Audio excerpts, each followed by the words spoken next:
Hello and welcome to Star Citizen Sunday with me, Ryan aka Sifu Messiah. This is a weekly show which covers everything from the world of Star Citizen over the past week. Links are provided in the description below for everything we talk about in this week's show, so let's get on with it. So on this week's show we have 10 for the producers, Ben is back for Around the Verse, plus we announced the winner of the first Mustang giveaway, so stay tuned. So it's good to be back in the swing of things and back to normal. First thing post-work that was available on Monday was the 10 for the producers, which is episode 3. The producers are Darian Vorlik, Travis Day, and now they are joined by, I suppose, the head producer, Alex Maybury, which is good to see. Welcome aboard. And the first question was, can you clarify the double precision update? Does this only refer to map size, or will it allow the game to use more memory? And they basically explained that it's nothing to do with memory. Memory is generally more of a Windows standard thing. It's nothing to do with the 64-bit 32-bit thing. Now, as you can probably tell, I really don't understand a lot of this technical stuff, but the large map or large world update, this double precision thing, to me is really interesting because it does actually explain that they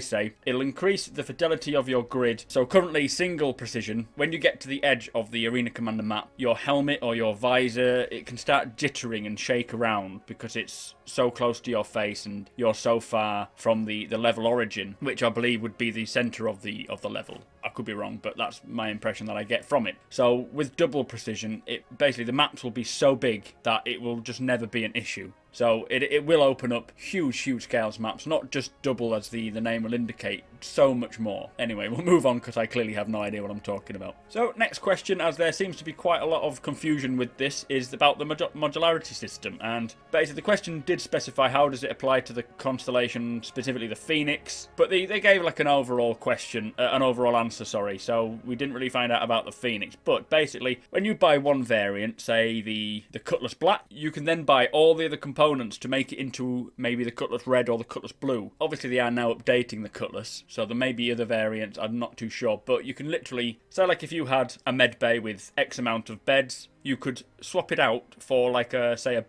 bounty hunter suite and have like a similar X amount of cells. So it depends on the scale of the ship. So large ships you'll be able to swap out full rooms. Smaller ships it will be sort of like the number of cells, and there will be like suites. You'll swap the whole thing out for a different suite. I think with it being the Cutlass, it's not a large ship, so you only get a certain amount of room. But it's really cool because if it does actually say you kind of think, well, maybe I should just buy the black variant, for example, and then you can do whatever you want with it if you can't decide between the blue or the red. And the same goes for every ship. If you really can't decide what role you want to play yet, or you want to have a universal role and start from the beginning, buy the bog standard variant of the ship. There's no reason why you cannot then upgrade it or buy new modularity systems or suites for the specific role you want. And then I suppose once you've bought them and you own them, you can then swap it out whenever you please. So if you need to do like a medical help for an organisation, you can get your med bays, fly off, and then maybe if you decide to go bounty hunting with a friend, you can then return to the hangar, swap it out for your bounty hunter suite, and then head off out again. Really cool system, and it's very exciting to see,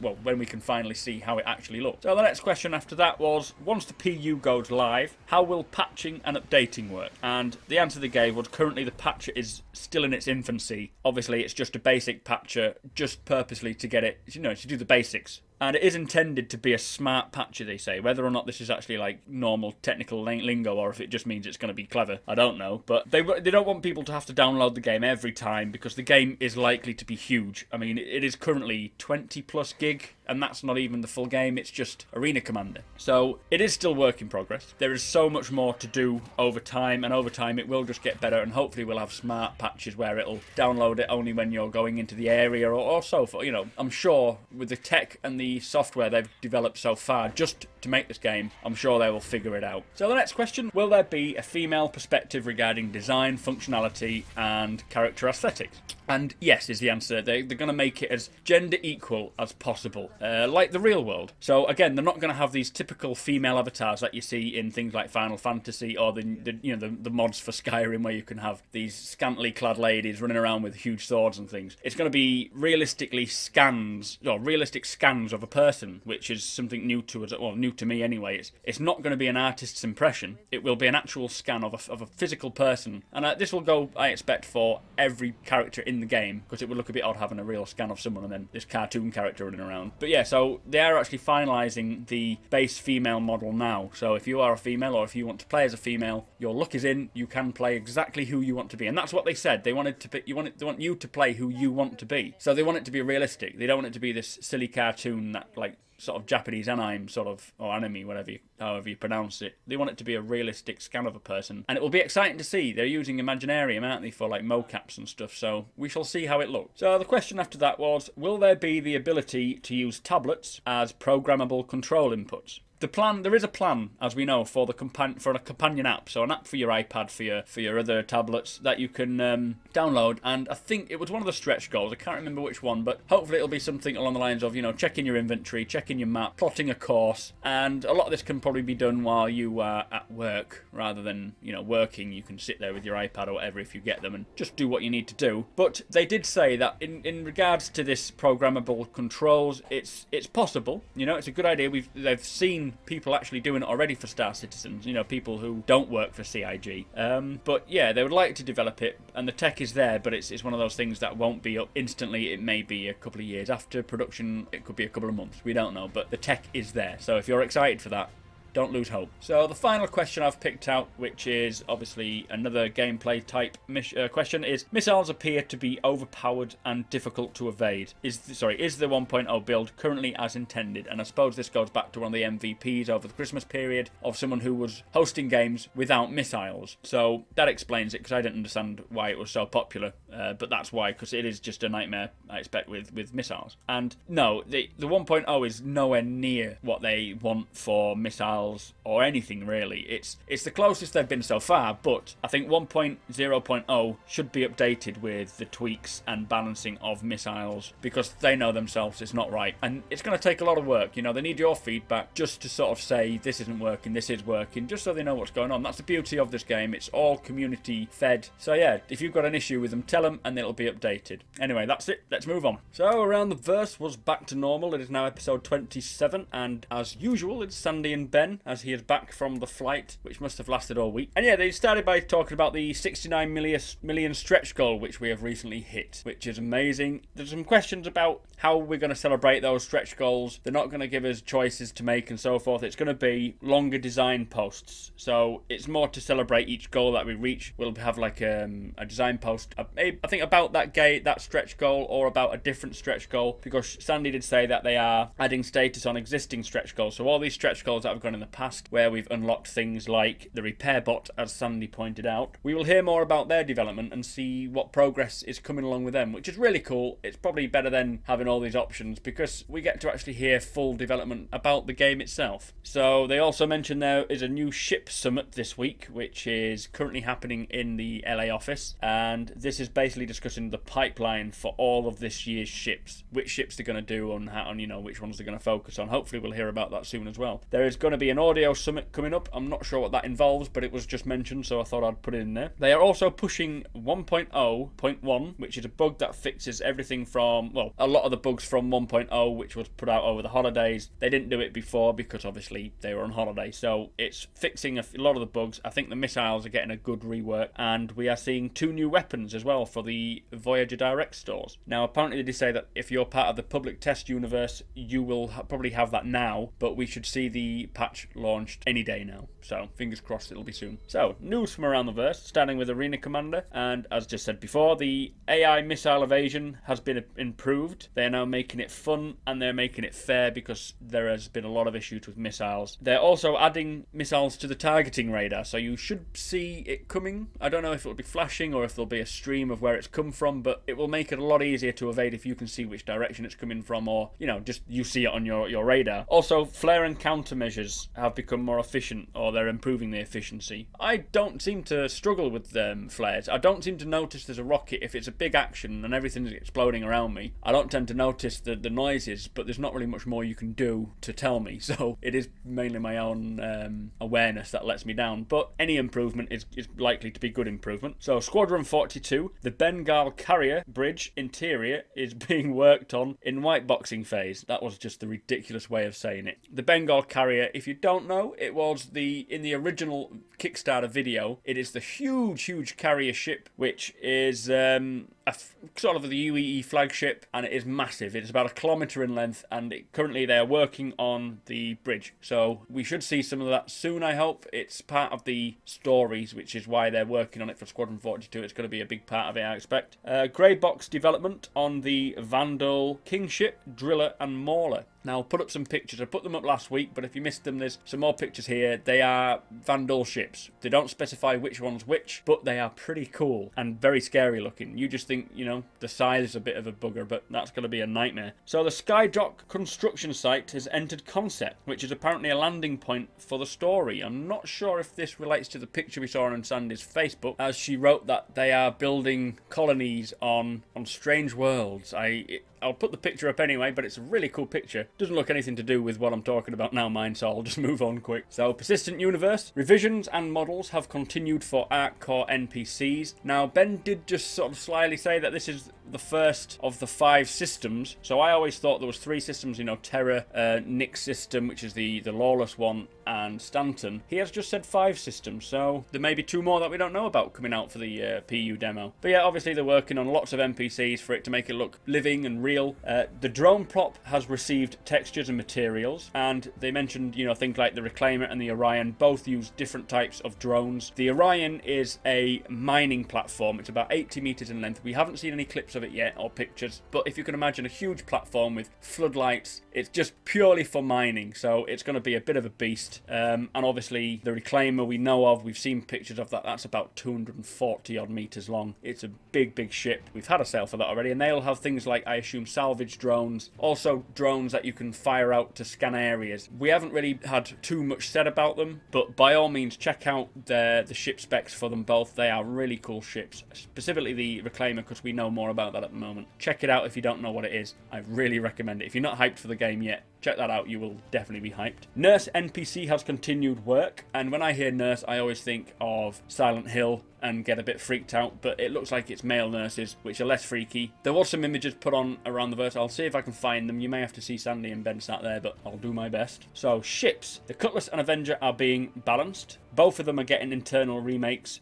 We know the Cutlass, there was a lot of issues with the new variants, and even the Avenger in 1.0, there was gaps in the floor, you know, it needed to be reworked, so they're being worked on, and they are apparently the first test beds for the modularity system for the ships. So Avenger damage states are being continued, and I quote from Ben, some are not up to snuff. So that sort of speaks volumes. The Retaliator interior is being worked on, and Ben said it's hoping to be hangar soon, but no date yet. So, FPS. Items can be specified to be held with 1 or 2 hands. Now, this sounds a bit unusual. Obviously, weapons, you know, you can have one-handed weapons, two-handed weapons, but this is more for interactive gameplay, and it's sort of what do you want to use to pick up certain items. So, for an example, Ben said, you know, how do you pick up the Xi'an bonsai tree or part of your robot? Now, I don't know if there's anything in that. I think he just said it as like a random thing, but part of your robot, your bonsai tree, we know we can get trees and plants, but are we going to be able to choose if we use our right or our left hand? I don't know. I'll leave that open for discussion. Tell me what you think about that one. So the grapple beam networking issues are fixed, and this is apparently to do with the zero-G gameplay. I don't know what it is specifically, but they did say that it's not just a side thing. It is a big focus of the FPS module, and they are wanting to do it better than anyone else has done before. So the FPS is not just going to be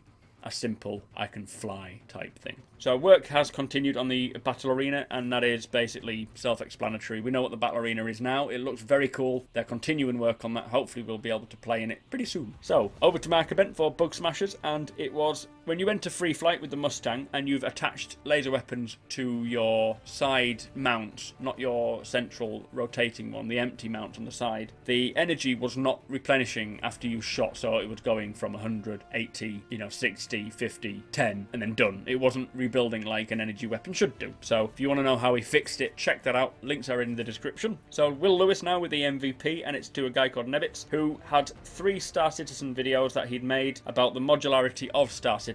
I haven't watched them myself. They are 20 minutes long each, roughly, I think. So I will be watching them. I'll put a link in the description again for the MVP. You can check them out if you're interested. And then we went over to James Pugh, who was interviewing Lance Powell, who is an art director, taking questions suggestions from the community, so if you're interested in who he is and what he thinks, check that out. And the sneak peek finally was of Terra Prime's landing zone. Now, we saw a little snippet last week on Sandy's Facebook. I'll show you the scene now. Really, really cool. I mean, I don't know how explorable this is going to be. You've got roads everywhere. Stanton was quite cramped. You only have, your buildings were blocking a lot of the open land, but this looks more like sort of like a city that can be explored thoroughly. I don't know how much of what you can see is explorable, but hopefully all of it. Anyway, that's it for Around the Verse. Let's move on to the next post. So, also this week, there was a new Meet the Devs, which is now episode 7, and we met with Patrick Salerno, who is the Associate Technical Designer. He was answering community questions, so if you're interested about him, check it out. There is a new op.net post, which is sort of your mercenary jobs opportunities, not an official Mercenaries Guild thing. It was a post called Fog of War, and it was really interesting because it rose the questions about who is responsible in a multi-crew ship. So if you open fire on an official, a police member, is it you held responsible or the captain, or, because apparently they've come up with a fictitious event where it happened. Really cool, and again, it opens the questions. So if you've got any opinion on this, please let us know in the comments. There was another fan spotlight, which is Audible Lore, and it's really good. I use these a lot for